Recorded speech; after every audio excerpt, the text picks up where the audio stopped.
I do want to talk about the one thing that I think we should all cultivate as homeschooling mothers. And yes, I'm here in the bathroom because that is where I come to cry. Maybe you have a different spot. And I'm not saying that homeschooling mothers who are stay-at-home moms cry more than women in general, because I think that life sometimes makes us cry, and that's okay with those tears flowing. But I do think that parenting in general opens those floodgates of emotion, which are constantly running. You cry when you're happy, you cry when you're sad, and then you put homeschooling in there, and it adds an element of just frustration, vain, throbbing frustration. And coupled with the emotions of mothering, you're gonna cry a lot. So this topic has been on my heart. And by the way, I'm Danielle. I'm a homeschooling mother of 7.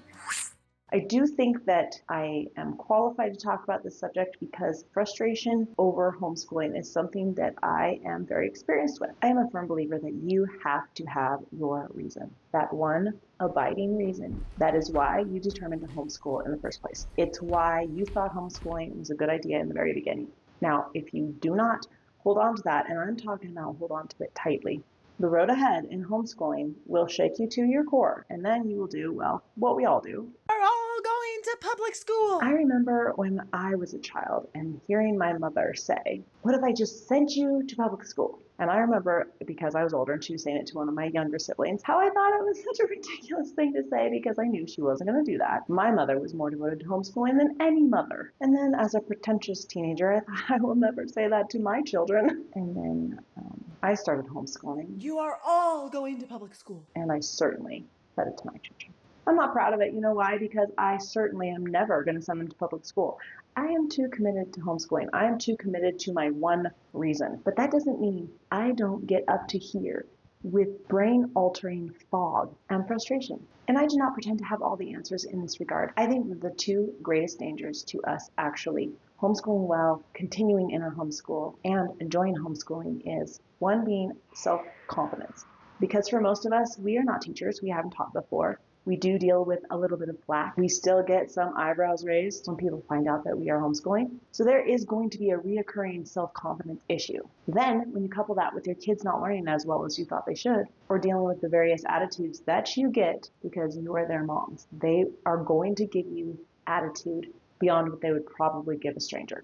You are going to see more of their emotion. And you know what? Good. And things in your homeschool are not going to go perfectly. So coupled with the self-confidence problems that occur naturally, and then you put in these learning challenges, things not going right, your child being behind, or your child supposedly being behind. That's one of the biggest threats. 2, just basic fatigue. You are not just a teacher. You are a mom. And so if you're like me, you're momming various ages, which means you might be teaching school to your older children and then being up all night with a new baby. This week for me, my 2 youngest children were dealing with the sniffles, so they were not sleeping good. So I was up probably 3 or 4 times in the night. Then you get up and nothing stops. You still have to go and bring it. You still have to go and make breakfast. You still have to go and teach your children. So putting those 2 things together, it could be a recipe for misery. And I'm not going to lie, it sometimes is. Sometimes it feels very miserable because the needs are great.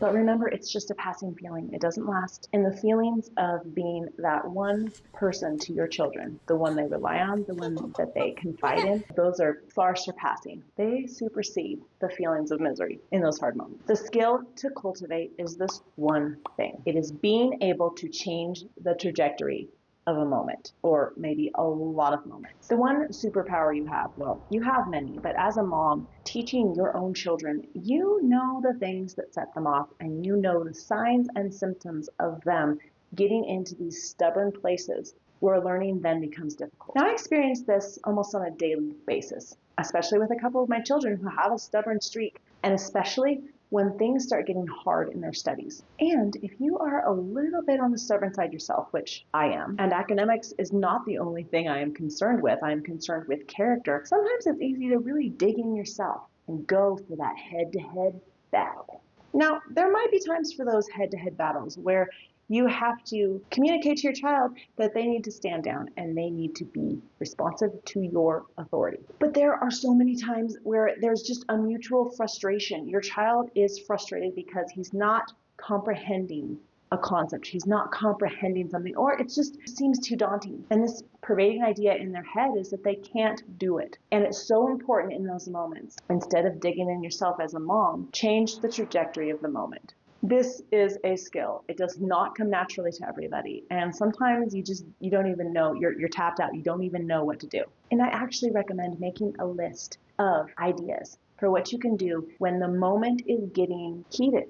And sometimes, honestly, it's me. My fuse is short. I'm already impatient because of other things. And then I've got 7 people requiring help at the same time. And so I'm the one escalating the moment. I'm the one getting frustrated. I'm the one getting impatient, but adapting, changing it up, doing something different. If things are getting bad, stop. Sometimes it does mean a timeout, but a lot of times it's just, hey, let's dance to a song real quick. Let's gather around mommy and pray for her. Let's go outside for a walk. Let's go pick 17 flowers. Let's jump on the trampoline for 2 minutes and run around like crazy people. Now, I don't always like to do this because it seems like you finally have the attention of your children and you're trying to teach them, and then you're going into a bad moment, so you have to give up the attention.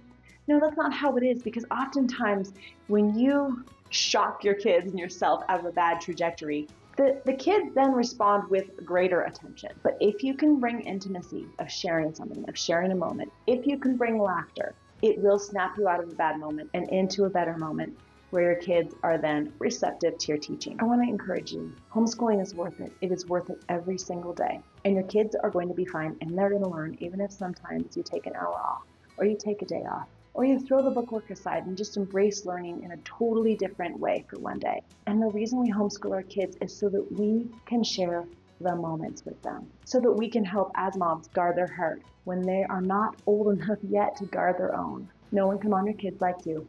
Keep up the good work.